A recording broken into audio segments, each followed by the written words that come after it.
విజయవాడలో ఉన్న కనకదుర్గమ్మకి ముక్కు పుడక ఎలా వచ్చిందో మీకు తెలుసా? కృష్ణమ్మ భూమి మొత్తం నీరు పారాలి అని భూమి చుట్టూ వెళుతూ ఉంటుంది. అలా పారుతూ పారుతూ బెజవాడకి వస్తుంది. సముద్రంలో కలవడానికి వెళుతున్న కృష్ణవేణి నదికి అడ్డుగా ఇంద్రకీలాద్రి పర్వతం ఉంటుంది. అప్పుడు కృష్ణవేణమ్మ ఇంద్రకీలాద్రి ముందు నిలబడి నమస్కరించి నాకు దారి ఇవ్వు అని అడుగుతుంది. దానికి ఇంద్రకీలాద్రి ఇలా అంటుంది, నేను ఎన్నో సంవత్సరాలు తపస్సు చేయడం వలన దుర్గమ్మ నా భక్తికి మెచ్చి నా మీద కొలువై ఉంది. ఇప్పుడు నేను నీకు దారి ఇస్తే నువ్వు ఈ ఇంద్రకీలాద్రికి ఏమి చేస్తావో ఏమో, నా తల్లి ఇబ్బంది పడే పని నేను ఏదీ చేయలేను అని అంటుంది. అప్పుడు కృష్ణమ్మ కొండపైన ఉన్న కనకదుర్గమ్మని ప్రార్థిస్తుంది. కనకదుర్గమ్మ కరుణించి నువ్వు అనుకున్నది జరుగుతుంది, కానీ నాకు నీ దగ్గర నుండి ఒకటి కావాలి అని అడుగుతుంది. దానికి కృష్ణవేణమ్మ సరే ఇస్తాను అని అంటుంది. దుర్గమ్మ నవ్వుతూ నువ్వు ఈ ఇంద్రకీలాద్రికి ఏమీ చేయకుండా ఈ ఇంద్రకీలాద్రికి ఒక బెజ్జం ఉంది, నువ్వు ఆ బెజ్జం నుండి ప్రవహించు అని చెబుతుంది. దానికి కృష్ణవేణమ్మ అంగీకరించి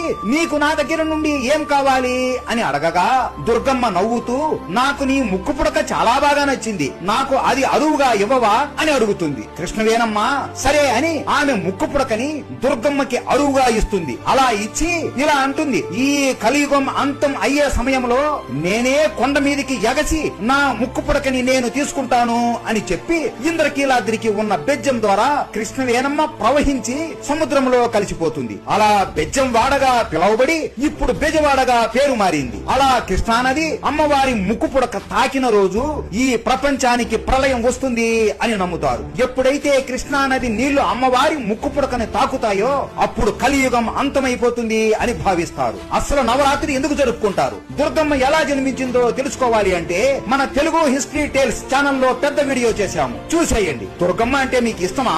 ఉంటే జై దుర్గాదేవి అని కామెంట్ చేసి సబ్స్క్రైబ్ చేసుకోండి.